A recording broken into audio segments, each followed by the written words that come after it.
ఓం నమః శివాయ. ఓం నమో నారాయణాయ. నరదృష్టి నివారణ, కర్మ నివారణ, సకల సంచిత కర్మ, ప్రారబ్ధ కర్మ, ఆగమిక కర్మ, దగ్ధ నివారణ, తులాభార కాల భైరవాయ నమో నమః. ఓం దిగంబరాయ విద్మహే తంత్రక్షేత్రాయ ధీమహి తన్నో సంహారకాల భైరవ ప్రచోదయాత్. ఓం శ్రీ మహాలక్ష్మీదేవ్యై నమోస్తుతే. ఓం గణానాం త్వా గణపతిగుం అవామహే కవిం కవీనాపవస్త్రవస్తవం జ్యేష్ఠరాజం బ్రహ్మణస్వత ఆన శృణ్వన్నోతిభిస్సీదసాదనగుం శ్రీ మహాగణాధిపతయే నమః. హరి ఓం. 1వ తారీఖు 9వ నెల 2024 నుండి 15/9/2024 వరకు పుట్టినటువంటి వారందరూ కూడా ముందస్తుగా జన్మదిన శుభాకాంక్షలు.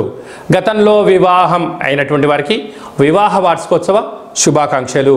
1/9 నుండి 15/9 వరకు ద్వాదశ రాశుల్లో గ్రహ గమనాల్ని ఒకసారి వీక్షింపచేద్దాం.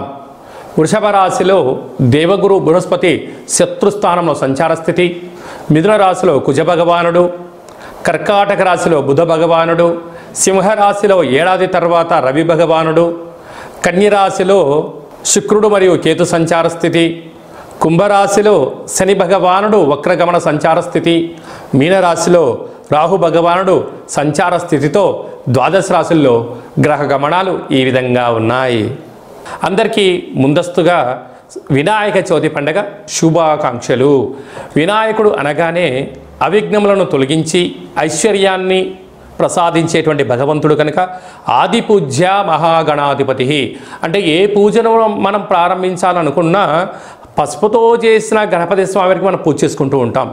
భాద్రపద మాస శుద్ధ చవితి వినాయక జయంతి సందర్భంగా గణపతి స్వామి యొక్క ఆశీస్సులు మనందరిపైన ఉండాలని కోరుకుంటూ, కైలాసనాథుడి యొక్క సుపుత్రుడి యొక్క ఆశీస్సులు మనందరిపైనను చూపిస్తూ, ఎవరికి ఎలాంటి కష్టాలు లేకుండా అందరికీ విద్య, విజ్ఞానము, ఉద్యోగము, వివాహము, సంతానము, రాజయోగము, రాజభాగ్యము, రాజభోగము, ఆనందయోగము, ఎవరికి ఏవేవి కావాలో అన్ని ప్రసాదించే శక్తి ఆ విఘ్నేశ్వర స్వామి వారికి ఉంది కనుక అందరిపైనను గణపతి స్వామికి ఆశీస్సులను కోరుకుందాం.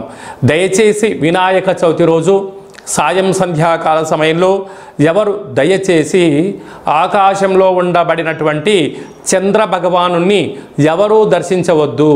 కారణం ఏమిటనగా మన కృష్ణ పరమాత్ముడు పాలలో గ్లాసులో చంద్ర భగవాను యొక్క దర్శనమైనందుకు ఆ సంవత్సరాంతము అనేక రకాలుగా చెయ్యనటువంటి నిందలను పడి అనేక రకాలుగా ఇబ్బందులకు గురయ్యాడు అని చెప్పి మనకు అనేక రకాల పురాణాలు చెప్తూ ఉన్నాయి.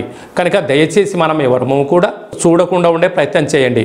పరిస్థితుల ప్రభావం చేతనో ఏదో పరిస్థితుల ప్రభావం చూసినట్లయితే దగ్గరగా ఉండబడినటువంటి గణేశ స్వామివారి యొక్క మండపం దగ్గరికి వెళ్ళి అక్షంతలు వేసుకొని స్వామివారికి మనసారా దండం పెట్టుకోగలిగినట్లయితే ఆ యొక్క చంద్ర దర్శన దోషం తొలగిపోతుందని చెప్పి గమనించగలగాలి.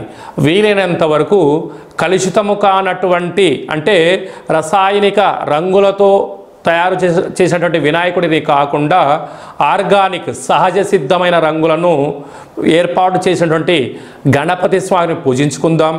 భావి తరాలకి అంటే రాబోయేటువంటి రోజులలో కలుషితము లేనటువంటి చెరువులను కాపాడుకుందాం.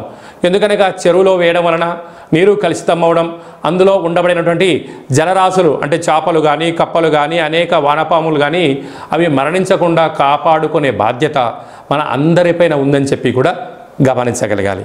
అలాగనే సంపూర్ణంగా మనము ఈ యొక్క గరికను, ఫలాలను, పత్రాలను, పుష్పాలను భక్తితో పూజ చేసుకుందాం.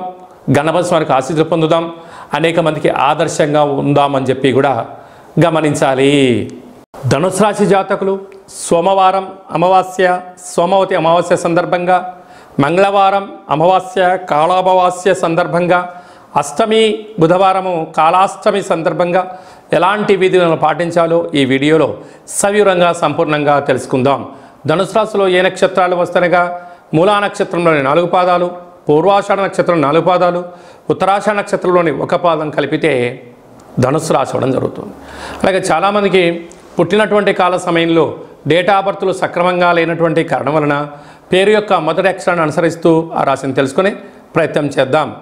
ఏ, యో, బా, బి, బు, ధా, బా, డా, బే అక్షరాల వారందరూ కూడా ధనుసు రాశి జాతకులే. ధనుసు రాశి యొక్క పరిస్థితి కాలమానంగా మనం అనుకూలించినట్లయితే అర్ధాష్టమ రాహు చేత, సప్తమంలో కుజుడు చేత, అష్టమంలో బుధుడి చేత స్వల్పమైనటువంటి అంతర్గతమైనటువంటి బహిర్గతమైన మనోవేదనకు గురయ్యేటువంటి పరిస్థితి అధికంగా ఉంది. కనుక సోమవారం అమావాస్య, సోమవతి అమావాస్య, మంగళవారం అమావాస్య, కాళ అమావాస్య, బుధవారం అష్టమి, జ్యేష్ఠ నక్షత్ర సందర్భంగా ఇలాంటి కాల సందర్భంలో కూష్మాండ దీపాన్ని వెలిగించడం లేకపోతే నారికేల దీపాన్ని వెలిగింపచేయడం వలన సంపూర్ణమైన శత్రు సమస్య, రోగ సమస్య, అనారోగ్య సమస్య తొలగిపోతుందని ఆ దీపాన్ని వెలిగించి యథాశక్తిగా షోడశ ఉపచార నైవేద్యాలు పెట్టిన తర్వాత వీలైతే చాకలి వాళ్ళకు దానం చేయండి, లేకుంటే దానం చేయించండి. మీకు చాలా మంచి కాలము అని చెప్పి గమనించగలగాలి. అదే కాకుండా తృతీయంలో శని భగవానుడు 30 సంవత్సరం తర్వాత వక్రగమనంలో ప్రయాణము చేయడం వలన తల్లిదండ్రులతో, అన్నాదమ్ములతో, అక్కా చెల్లెలతో పార్ట్నర్షిప్ వ్యవహార కార్యక్రమాలు, పై ఉద్యోగస్తులు, సహ ఉద్యోగస్తులతో స్వల్పమైనటువంటి ధనపరమైనటువంటి ఉద్యోగపరమైనటువంటి భేదాభిప్రాయాలు వచ్చే పరిస్థితి అధికంగా ఉంటుంది. అర్ధాష్టమ రాహు ఎంత కష్టపడినా నిన్ను వెతకనివ్వకుండా అనేక మంది మిమ్మల్ని ముప్పలు తిప్పలు పెట్టే పరిస్థితి ఉంటుంది. కానీ మీరు అధైర్యపడనక్కర్లేదు. 6వ స్థానంలో గురు సంచార స్థితి నిత్యము రుణ సమస్య, రోగ సమస్య, ఉద్యోగ సమస్య, అభ్రతతాభావంతో జీవనాన్ని పొందే పరిస్థితి చాలా అధికంగా ఉంటుంది. కనుక ఇలాంటి కాల సమయంలోనే దేవతారాధన, కాళభైరస్వామి యొక్క అష్టక పారాయణము, కాళభైరవ మంత్ర ఉపదేశం సాధన చేయడం వలన వీటన్ని తొలగిపోతాయని చెప్పి గమనించాలి. సాఫ్ట్వేర్ ఉద్యోగస్తులు, హార్డ్వేర్ ఉద్యోగస్తులు, సినిమా రంగాలు, యూట్యూబ్, వాట్సాప్, ఫేస్బుక్ క్రియేటివిటీ రంగాలు, నూతనమైనటువంటి కార్యక్రమాలు ప్రారంభించాలి అనుకునే వారు, విదేశాలలో ఉండబడిన వారు ఓపిక, సహనం, మీ జన్మ నక్షత్రం అలాగనే మీరు పుట్టినటువంటి రోజున కొన్ని విధి విధానంలో మౌనం, ధ్యానం, దానం వలన ప్రశాంతత, ఆరోగ్యం, విజయానికి తొలిమెట్టు అవుతారని చెప్పి గమనించాలి. 2/9/2024 మనకు సోమవారం అమావాస్య, శ్రావణమాస అమావాస్య, అందులో మఖా నక్షత్రంతో కూడుకున్న అమావాస్య రావడం వలన సోమవతి అమావాస్య అంటారు. ఆ అమావాస్య సోమవారం అంతా సంపూర్ణంగా ఉంటూ 3వ తారీఖు ఉదయం 9 గంటల వరకు కూడా ఉంది. కనుకనే మనకు మంగళవారం కూడా అమావాస్యగా పరిగణించగలగాలి. కనుక శ్రావణమాస అమావాస్య సందర్భంగా కాళ అమావాస్యగా మనము గమనించగలగాలి. వీలైనంత వరకు ఇంటిలో శుద్ధి పెట్టుకోవడం, మన జన్మ నక్షత్రం, మన జన్మతిథి, జన్మరోజు ఆ రోజు వచ్చినట్లయితే వీలైనంత వరకు నీటిలో ప్రయాణం చేయకపోవడం, వాయు ప్రయాణాలు చేయకపోవడం, విశేషమైన గొడవలకు దూరంగా ఉండడం, మౌనంగా ఉండే ప్రయత్నం చేయగలిగినట్లయితే మనకు దుష్టగ్రహాల యొక్క దోషం తగ్గుతుందని చెప్పి గమనించగలగాలి. వీలైతే కాలాన్ని శాసింపజేసే శక్తి కాళభైరవ స్వామి వారికి ఉంటుంది. కనుక మనమందరము కూడా కాళభైరవ స్వామి యొక్క స్మరణ, ధ్యానము, కూష్మాండ దీపము, కాళభైరవ స్వామికి సౌభాగ్య ముడుపు కట్టుకొని హోమ కార్యక్రమంలో పాల్గొన్నట్లయితే మనకు అమావాస్య ఛాయలు, సోమవతి అమావాస్య ఛాయలు దోషం తొలగిపోతుందని చెప్పి కూడా గమనించగలగాలి. వీలైతే మీరు ఇంట్లో చేసుకోండి. కుదరకపోతే ఈ కింది నెంబరు సంప్రదించినట్లయితే మన యొక్క దేవాలయంలో అమావాస్యకు విశేషమైనటువంటి కాళభైరవ కాళ అమావాస్యకు సంబంధించినటువంటి హోమ కార్యక్రమాలు జరుగుతాయి. కనుక మీకు వాట్సాప్ కాల్ ద్వారా ప్రత్యక్ష ప్రసారాన్ని కూడా చూపించడం జరుగుతుందని చెప్పి గమనించగలగాలి. అలాగనే మనకు 7వ తారీఖున వినాయక చవితి పండగ. కనుక మనమందరము కూడా ఆది పూజ్య మహాగణపతి స్వామి వారి యొక్క పూజా కార్యక్రమాలని యథాశక్తిగా మనకు ఎంత శక్తి కలిగితే అంత శక్తిగా స్వామివారిని పూజ చేసుకుందాం. కలుషితం లేనటువంటి, రంగులు లేనటువంటి, రసాయనం లేనటువంటి వినాయక స్వామిని పూజిద్దాం. స్వామివారికి అటుకులు, బెల్లము, ఉండ్రాళ్ళు, లడ్డూ నైవేద్యాన్ని ఏర్పాటు చేసుకుందాం. స్వామివారి యొక్క ఆశీస్సుల కోసం మనం అన్ని విధాల మానవ ప్రయత్నం చేద్దాం. దయచేసి చంద్ర భగవానుణ్ణి దర్శించవద్దు అని చెప్పి మీరు గుర్తు పెట్టుకోగలరు. అలా విధి లేని పరిస్థితిలో దర్శించినట్లయితే ఈ కింది నెంబర్ సంప్రదించి మీ గోత్రనామాలు పంపించినట్లయితే ఆ యొక్క దోష నివారణకు మన యొక్క దేవాలయంలో ప్రత్యేకంగా పూజ చేయించి మీకు గరిక, అక్షంతలు, కంకణాన్ని పంపించడం జరుగుతుంది. కనుక దయచేసి 100కు 100% ఎవరు చూడవద్దు.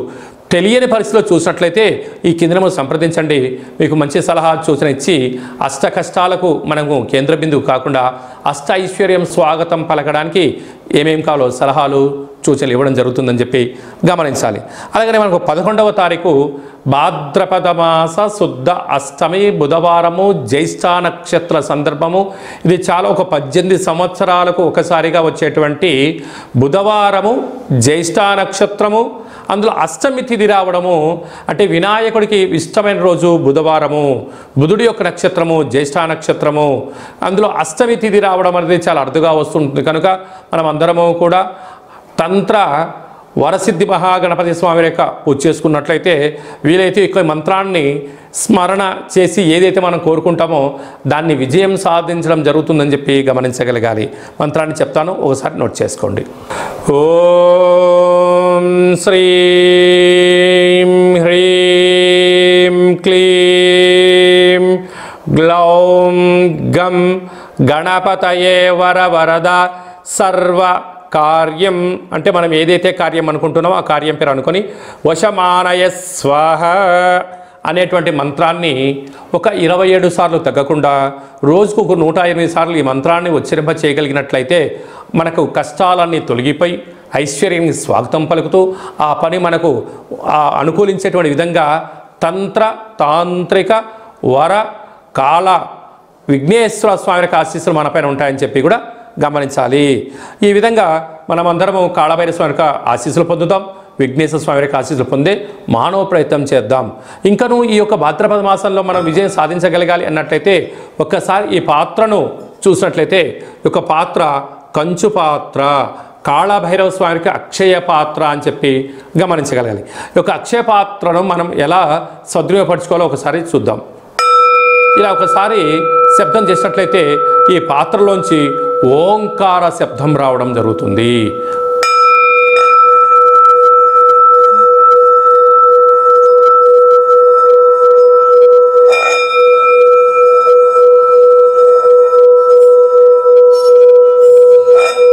ఈ యొక్క శబ్ద తరంగాల ద్వారా మనిషి శరీరంలో ఉండబడినటువంటి 7 చక్రాలు వికసింపచేయడం, ఇంట్లో ఉండబడినటువంటి జ్యేష్ఠాదేవి బయటికి వెళ్ళిపోవడం, గ్రామంలో దేశంలో సంచరించే లక్ష్మీమాత మన గృహంలోకి గళ్ళు గళ్ళు మంటి రావడం జరుగుతుంది.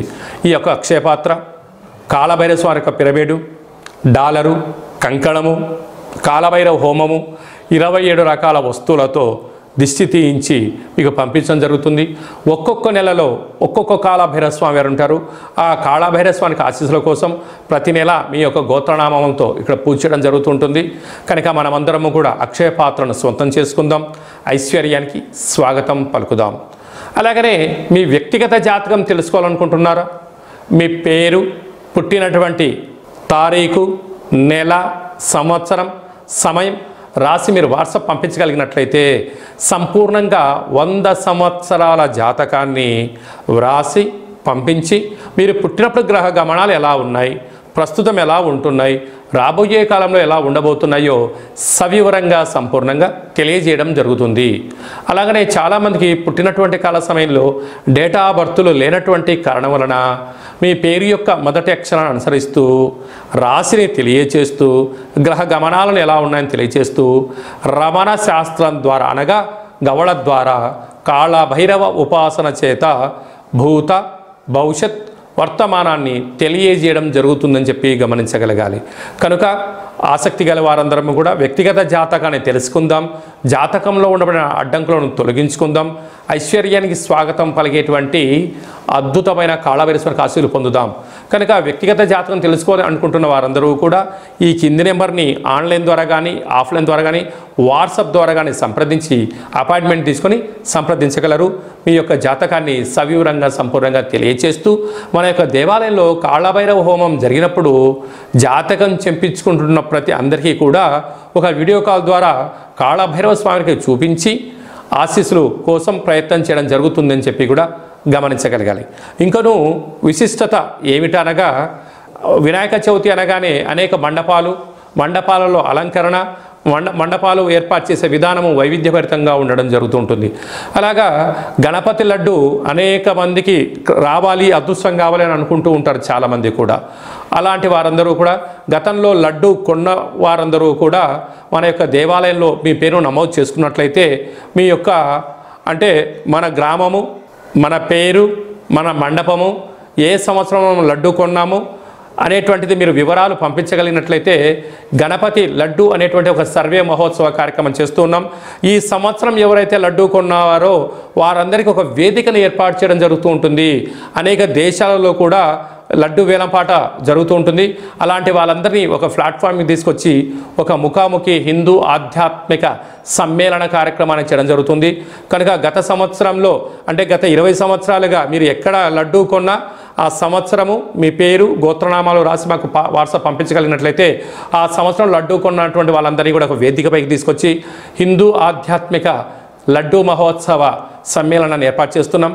కనుక గణేష మండపాల వారు గతంలో లడ్డు కొన్నవారు ఈ కిందను సంప్రదించి మీరు మీ పేరు నమోదు చేసుకోగలిగినట్లయితే మీరు గతంలో లడ్డు కొన్నా ఇప్పుడు లడ్డు కొన్నా ప్రపంచానికి మిమ్మల్ని పరిచయం చేయడమే అంటే ఆన్లైన్లో ఆఫ్లైన్లో మన హిందూ ధర్మాన్ని యొక్క వేదికను బలోపేతం చేస్తూ చెయ్యి కలుపుకొని ముందుకు తీసుకెళ్లే ఒక ప్రయత్నం చేయడం జరుగుతుంది. కనుక మీరందరూ కూడా గణపతి స్వామివారి యొక్క మండపం యొక్క వివరాలు, లడ్డు కొన్న వివరాలను ఈ కింది నెంబర్ని సంప్రదించగలిగినట్లయితే మనమందరము కూడా మిమ్మల్ని అందరి ఆన్లైన్లో 49 విఘ్నేశ్వర లడ్డుకు సంబంధించిన సర్వే కార్యక్రమాలు జరుగుతూ ఉన్నాయి. మనమందరం సర్వేలో పాల్గొందాం. లడ్డు కొన్న వారందరినీ ఒకే చోట చేరుద్దాం. వారి యొక్క సలహాలు సూచనలు తీసుకుందాం. రాబోయే కాలంలో మనందరం కూడా లడ్డు కొని గణపతి స్వామికి ఆశీస్సులు పొందుదాం. అలాగనే మీ అబ్బాయి కానీ అమ్మాయి కానీ ఎంత ప్రయత్నం చేసినా వివాహం అవ్వడం లేదా? మీ అబ్బాయి యొక్క పుట్టినటువంటి కాల సమయంలో గ్రహ గమనాల్లో ఎలాంటి యోగాలు ఉన్నాయి, ఎలాంటి దోషాలు ఉన్నాయో తెలుసుకొని ప్రయత్నం చేసినట్లయితే మంచి సంబంధాలు రావడం జరుగుతుంటుంది. వచ్చేటి వధువు కానీ వరుడు కానీ జాతకంలో గ్రహమైత్రి, జంతుకూటమి, గ్రహకూటమి ఎలా ఉంటుంది, వారికి వివాహ తదనంతరం ఎలాంటి యోగాలు ఉన్నాయి, ఎలాంటి పరిస్థితులు ఉంటున్నాయి కూడా మీకు సవివరంగా తెలియజేయడం జరుగుతుంది. కనుక మనమందరం కూడా జాతకాన్ని తెలుసుకుందాం. కష్టాల కడలికి ఫుల్ స్టాప్ చెప్దాం. ఐశ్వర్యానికి స్వాగతం పలుకుదాం. ఆ కాళభైరవ స్వామి యొక్క ఆశీస్సులు, విఘ్నేశ్వర స్వామి యొక్క ఆశీస్సులు పొందుదామని చెప్పి మనవి అందరికీ ఆశీర్వచనం. ఓం శతమానం భవతి శతాయు పురుష సతేంద్రియ ఆయుష్యేవేంద్రియే ప్రతిష్టతి ధనం ధాన్యం బహుపుత్రలాభం శత సంవత్సరం దీర్ఘమాయు సర్వే జనా సుఖినో భవంతు లోకా సమస్తా సుఖినో భవంతు సర్వం విఘ్నేశ్వరార్పణమస్తు. ఈ వీడియో మీకు నచ్చినట్టయితే లైక్ చేయండి, షేర్ చేయండి, మా ఛానల్ని సబ్స్క్రైబ్ చేసుకోండి. అందరికన్నా ముందుగా మీ వ్యక్తిగత జాతకం మీరు తెలుసుకోవాలనుకుంటున్నారా? అందరికన్నా ముందు మీరు మంచి రోజులు, ఎలాంటి విధులు పాటించాలో తెలుసుకోవాలనుకుంటున్నట్టయితే మా యొక్క ఛానల్ని సబ్స్క్రైబ్ చేసుకున్న తర్వాత గంట సింబల్ ప్రెస్ చేయండి, ఆల్ అనే బటన్ కూడా తెలియచేయండి. ఆధ్యాత్మికమైన ఈ యొక్క కార్యక్రమాన్ని భగవద్బంధువులకు, మిత్రులకు, స్నేహితులకు మీ క్షేమాన్ని ఎవరైతే కోరుకుంటున్నారో, మీరు ఎవరి క్షేమాన్ని కోరుకుంటున్నారో వారికి ఈ వీడియోను ఫార్వర్డ్ చేసి భగవంతుడి యొక్క ఆశీస్సులు పొందగలరు.